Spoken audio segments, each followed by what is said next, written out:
and welcome to a Minnesota Banking Minute. My name is Jay Tamburino with the Minnesota Bankers Association, and my special guest today is Stephanie Lyon from nContracts, and we wanted to spend a little bit of time talking about the due diligence process on vendor review and what should be included in it. We've kind of made a joke around the banking industry that, not the same person in a bank does all the contract reviews or the due diligence process behind it, because nobody wants to do it, so it keeps getting passed on to somebody else. And we just wanted to spend a little bit of time. Steph, what are you seeing out in the industry right now? So out in the industry, we're starting to see a new buzz, which is all about sharing resources when it comes to vendor due diligence. And unfortunately, there's a lot of hidden risks when it comes to sharing these types of vendor due diligence resources across different enterprises, because they're really not taking into account the uniqueness and criticality of these vendors at your institution. Do you have any examples of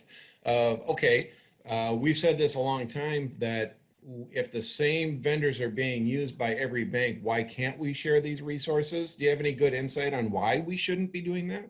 Absolutely. So the first one I want to start with is something that everyone is talking about, and that is data and privacy security. So from a data and privacy security standpoint, think about this.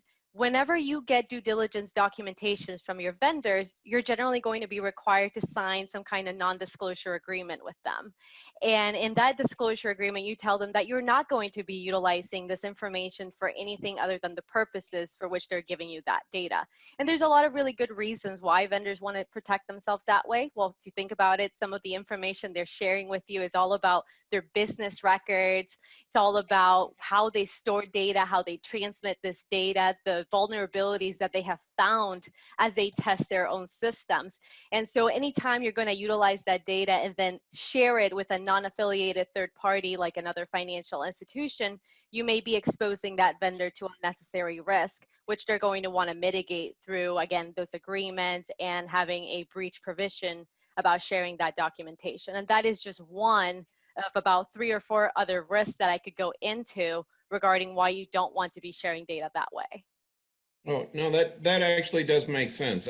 I was thinking more on the lines of, we all use these products in a different way. So how one bank does due diligence on a product is one way of looking at it, but another institution completely says, well, wait a minute, yeah, we have that vendor, but we're not using it in the same way that you are. So that your is a research perfect doesn't. example. Absolutely. So that is another one of the risks associated with it is, even if you have the same vendor, let's say you have the same payroll company or the same core provider, you may be using a different set of products and services that they are offering.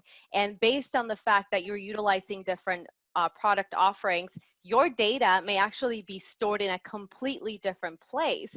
And if you share those due diligence documentations, think about this. Now you're going to have the wrong location of where your data may be located, meaning you may have an ineffective control to think about earthquakes or fires or tornadoes or floods or whatever your data may be exposed to depending on where your vendor is storing it.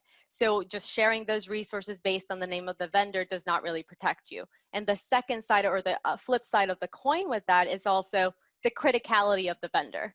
As you mentioned, what if we're both utilizing the exact same vendor to provide SBA loans?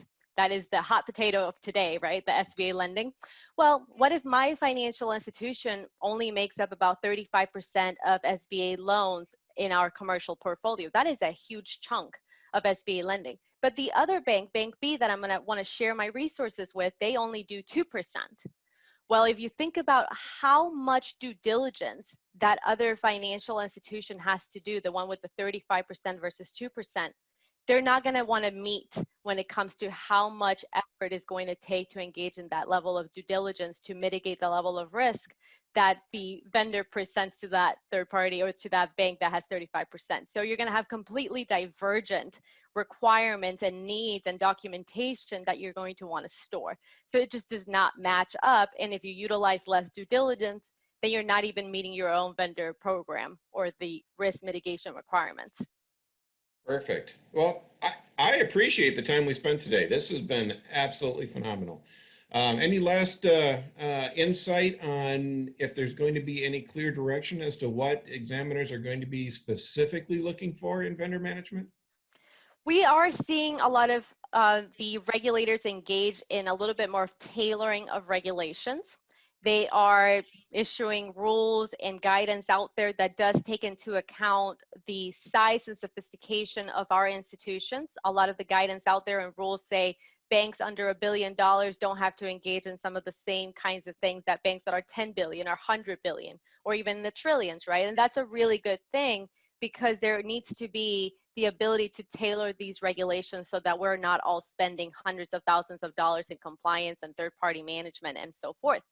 But when it comes to vendor due diligence specifically, I don't believe we're going to be getting a rule about how to do vendor reviews or diligence specifically. And the reason for that is one size does not fit all or even most. And so we want to definitely take into account that when we're doing our vendor due diligence and find the right partner when we're looking at who needs to be making these reviews. Perfect. Stephanie, I want to thank you for your time today. It's been a pleasure talking to you, and we'll catch you next time on a Minnesota Banking Minute.